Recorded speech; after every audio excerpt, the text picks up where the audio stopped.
నా బాబుని లైవ్. ఎందుకండి? నేను నిద్రపుస్తానుగా. వీడు నీ దగ్గర ఇంకొక క్షణం కూడా ఉండటానికి వెళ్ళి. నేనేం చేశాను? నువ్వు ఏమైనా చెయ్యి. ఆ బాబుని దగ్గరకు తీసుకున్నట్టు నటించి నన్ను నీవాణి చేసుకోవాలనుకుంటున్నావే, అది ఈ జన్మలో జరుగుతుంది. నీ నీడ కూడా వీడి మీద పట్టడానికి వీల్లేదు.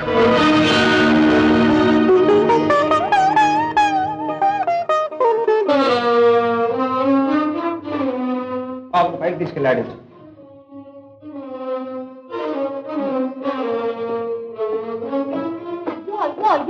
ఇదేమన్యాయం? ఇంట్లో మేము ఇంతమంది ఉండగా ఎవరితో బాబులు పెంచడం ఏమిటి? ఏదో కాసులు చేసుకున్నావు, కాలం తీరిపోయింది, వెళ్ళిపోయింది. గతం నాస్తి అంతా మర్చిపోవాలి బాబు. ఇలా కుంగిపోతే ఎలా? పెంచడానికి మాకు అనుకోలేదు. అవును బావా, నేను పెంచలేనా? అర్థం పర్థం లేకుండా మాట్లాడుతుంది. వెళ్ళండి ఇక్కడి నుంచి. అలా అనుకున్నాయినా ఇటు బాబుతో నువ్వు అవస్థ పడలేదు. ఏదో మంచిలో చూసి కనకాలు చూస్తున్నావు అంటే ఇక నీకు ఏ పెడదా ఉండదు. అబ్బాయి, నువ్వు పిల్లాడి కోసమైనా మరో పెళ్లి చేసుకోక తప్పదు. అదే మీ నాన్నగారి ఆత్మకి శాంతి. నేను ఆయనకి ఇచ్చిన మాట కూడా తీరుతుంది. మీ స్వార్థం కోసం ఇంత నీచానికి దిగజారుతారా? మీరు మనుషులు కాదు. ఈ ఇంట్లో ఇంకా ఉండటానికి వెళ్ళి పండి బయట. అంత తేలిగ్గా పోవడానికి నేనేం గాలి కొట్టుకొచ్చినాను కాదు. ఇలాంటప్పుడు అల్లుడిని ఆస్తులో బాగొస్తాను. నా వాటా నాకు పడే పోతాను. నీకు వాటా ఏమిటి? ఏమిటా? వారిని ఇల్లరికం తెచ్చుకున్నప్పుడు నీతో సమంగా చూస్తానని, ఆస్తిలో సగం భాగం ఇస్తానని మా అన్నయ్య మాటిచ్చాడు. ఈ సంగతి నీకు తెలియకపోయినా ఈ ఊళ్ళో మెడ మీద తలకాయ ఉన్న వాళ్ళు అందరికీ తెలుసు. అబ్బా, నాకు తెలుసు కదరా. ఆయన మాట ఇస్తే ఆయన అడగండి. పండి బయట.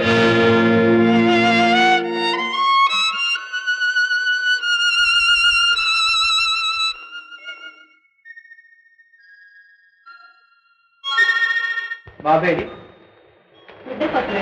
అడుగో.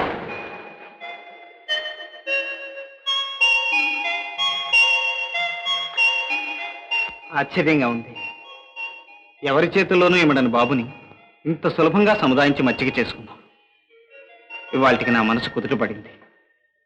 పాపం, నీ బిడ్డలను ఇంటి దగ్గర నుంచి ఇంకొకరి బిడ్డలను సాగటానికి వచ్చావా? అన్నట్టు నీకు పిల్లలు ఎంతమంది? భలేవారే, నాకు పెళ్ళే కాలేదండి.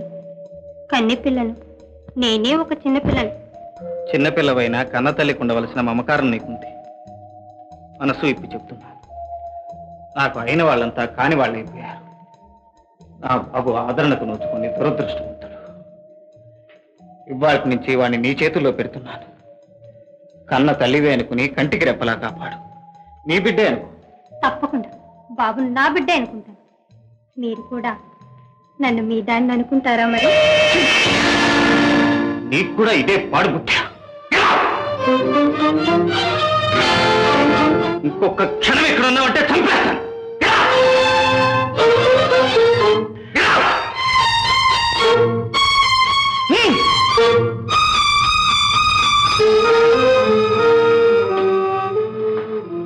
బాబు, బాబు,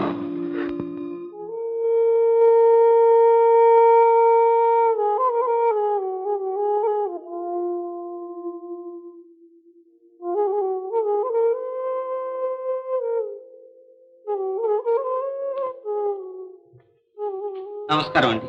నమస్కారం. ఈ బిడ్డను ఆశ్రమంలో చేర్చుకుంటారా? సీతాదేవి గారు ఇప్పుడే వస్తారు. కూర్చోండి.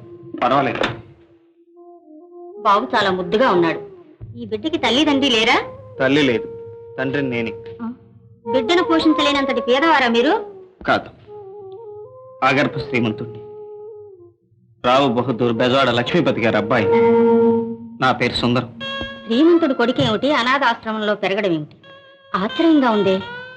అవునండి, డబ్బే వీడి పాలిటి శత్రువు అయింది. వీడి చుట్టూ డబ్బు పిశాచాలు తిరుగుతున్నాయి.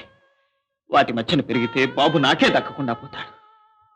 నిరుపేదల ఒక అనాథుల్లా ఈ పేద పిల్లల మధ్యన గాలికి ధూళికి పెరగనివ్వండి. నా బాబుకి ఆశ్రయం ఇవ్వండి. నా సర్వస్వం ఆశ్రమానికి ధారపోస్తాను.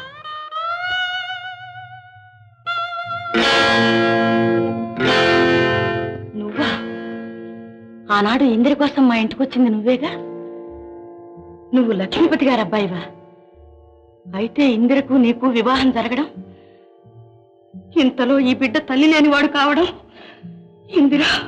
ఇందిరకేం బ్రతికే ఉంది. ఆ రాక్షసి తనకు నేను దక్కలేదనే అక్కస్తో అమాయకురాలైన నా భార్యను తన పట్టలు పెట్టుకుంది. ఇప్పుడు నా బాబును తన వశం చేసుకుని ఆస్తి కోసం నన్నే పెళ్లాడాలని చూస్తుంది. ఇందిరంత నీచురాలు కాదు బాబు. దీనికి అంతటికీ కారణం నేను వాళ్ళమ్మ. సీతాదేవి గారు, మరో అబద్ధం ఆడి నన్ను మళ్ళీ మోసగించకండి. బాబు, ఇక్కడున్న పసిబిడ్డల మీద ఒట్టేసి భగవంతుడు సాక్షిగా చెప్తున్నాడు. ఇందిర తండ్రి నాకు సొంత అన్న. మీ అత్తను మోసగించి వెళ్ళిపోయాడు. ఆత్మహత్యకు పూనుకున్న శాంతను నేను చేరదీశాను. ఆనాడు ఇందిర అపరిచితుడు అయిన నిన్ను ప్రేమించి పెళ్లి చేసుకుంటానంటే నేను వాళ్ళమ్మ కూడా భయపడ్డాం. తల్లికి జరిగిన అన్యాయం బిడ్డకు కూడా జరగకూడదని నేనే మీ ప్రేమను కాదని పట్టుబట్టి వాళ్ళని మీ నాన్నగారి దగ్గరికి పంపించాను. సుందరం, బీదవాడివైనా నాటకాలి వాడివైనా నిన్నే చేసుకోవాలని పట్టుపట్టింది. పసిబిడ్డలా ఏడ్చింది. ఆ పిల్లను శంకించు, కావాలంటే నన్ను నిందించు. సీతాదేవి గారు, ఇదంతా నిజమేనా? ఇంత జరిగిన తర్వాత అబద్ధం చెప్పాల్సిన కర్మేం పట్టింది? ఇందిర దేవత లాంటిది. ఆమెను వేధించి జీవితాన్ని చేతులారా నరకం చేసుకోవద్దు. ఈ బిడ్డని, ఈ జీవితాన్ని ఆమె చేతుల్లో ఉంచు. ఆమె క్షమించి స్వీకరిస్తే మీ ఇద్దరు అదృష్టవంతులే. సీతాదేవి గారు, వెళ్ళు బాబు, వెళ్ళు. ఇందిర తొందరపడి ఏదైనా అఘాయిత్యం చేసుకునే లోపల వెళ్ళు. వెళ్ళి ఆమెను దక్కించుకో. మీరు చక్కగా ఉద్యోగం చేస్తారు, పోషిస్తారు. అంతగా చాలేదనుకోండి, నేను కూడా ఉద్యోగం చేస్తాను. నువ్వు ఏ చెప్పు లక్ష చెప్పు. అమ్మాయి గారి డబ్బు కోసం గడ్డి తిని రకం కాదు. ఆ దురుద్దేశం నాకుంటే ఆ కారులో నేనెందుకు వెళ్తాను?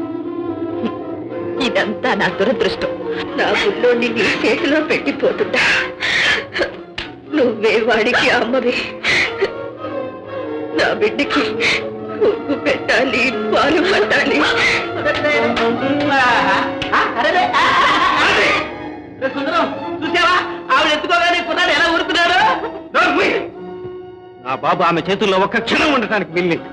ఒరే సుందరం, తల్లిలా ఆదరించినా ఆడించిన ఈ ఇంట్లో ఆవిడ ఒక్కతేరా. ఇందిరా, ఇందిరా, పిలిచినా వినిపించుకోకుండా వెళ్ళిపోతావే? ఎన్నడూ లేని ఆప్యాయత ఇవాళ ఒక్కసారిగా పొంగుకొచ్చింది ఏమిటా అని. అది కాదు ఇందిరా, ఇన్నాళ్ళుగా నిన్ను నేను అపార్థం చేసుకున్నాను. అందుకు ఇప్పుడు బాధపడుతున్నాను కూడా. ఆగండి. మీరు రంగస్థలం మీదే మంచి నటులు అనుకుంటాను, కానీ నిజ జీవితంలో కూడా బాగా నటిస్తున్నారు. ఏమిటి నువ్వు అనేది? ఏమిటా? బాబు మీద నా నీడ కూడా పడకూడదని తీసుకువెళ్ళారే, పెంచలేక మళ్ళీ ఆ నీడ కోసమే తీసుకొచ్చారా? కాదు, అదేం కాదు. మరైతే ఓ ఆస్తి అంతా నా బేరందని తెలిసి పరిగెత్తుకొచ్చారా? నువ్వెందుకు అలా అనుకుంటున్నావో నాకు అర్థం కావట్లేదు. అర్థం కావడం లేదు. నేను డబ్బు మనిషిని. ఈ ఇల్లు, ఆస్తి, ఐశ్వర్యం అంతా నాది. ఇక్కడ మీకేమీ లేదు. ఈ గడపలో కాలు పెట్టడానికి కూడా మీకు అధికారం లేదు. ఎందుకు అలా తెల్లబోతున్నారు? మీరు మనుషుల్ని బాగా అర్థం చేసుకోగలరు, అలాగే అసహించుకోగలరు కూడా. ఆస్తి అంతా నా పేరుందని తెలియగాని అసహ్యం అనురాగంగా మారిందా, ఆత్మీయత పుట్టుకొచ్చిందా? ఇందిరా, నేను ఇక్కడికి వచ్చింది జరిగిన దానికి క్షమాపణ చెప్పుకోవటానికి. నీ మనసు ఎంత మంచిదో నాకు ఇప్పుడే తెలిసింది. నువ్వు నా కోసం ఎంతో త్యాగం చేశావు, అన్నీ పోగొట్టుకున్నావు. లేదు, అంతకంటే విలువైన ఆస్తిని రాబట్టుకున్నాను. నాకు కావాల్సింది డబ్బు. ఇదిగో మీ నాన్నగారు రాసిన బిల్లు, కావాలంటే చూసుకోండి. అక్కర్లేదు. అవివేకంలో నీ మీద అపోహలు పెంచుకున్నందుకు, క్షణక్షణం నిన్ను చిత్రహింసలు పెట్టినందుకు నాకు సరి అయిన ప్రాయశ్చిత్తం చేశావు. ఈ పరాభవం నాకు జరగాల్సింది. మీరేమీ అపరాధాలు ఒప్పుకోనక్కర్లేదు, క్షమాపణలు చెప్పుకోనక్కర్లేదు. ఇంకొక క్షణం కూడా మీరు ఇక్కడ ఉండడానికి వీల్లేదు. ముందు బయటకు వెళ్ళండి. పెడతాను ఇందిరా, పెడతాను. నువ్వు నన్ను ఎంత దూషించినా తిరస్కరించినా సహించగలను. కానీ ఏ పాపం ఎరగని ఈ పసిపాపను మాత్రం నువ్వు కనికరించక తప్పదు. కాసులు చనిపోతూ వీడిని నీ చేతుల్లో పెట్టి కన్ను మూసింది. ఇక వీడు నీ బిడ్డ. చనిపోయిన ఆ అభాగ్యురాలి ఆత్మశాంతి కోసం, ఈ నిర్భాగ్యుడి మనశ్శాంతి కోసం వీడిని నీకు అప్పగిస్తున్నాను. దయ తలుస్తావో దైవానికే అప్పగిస్తావు, నీ ఇష్టం.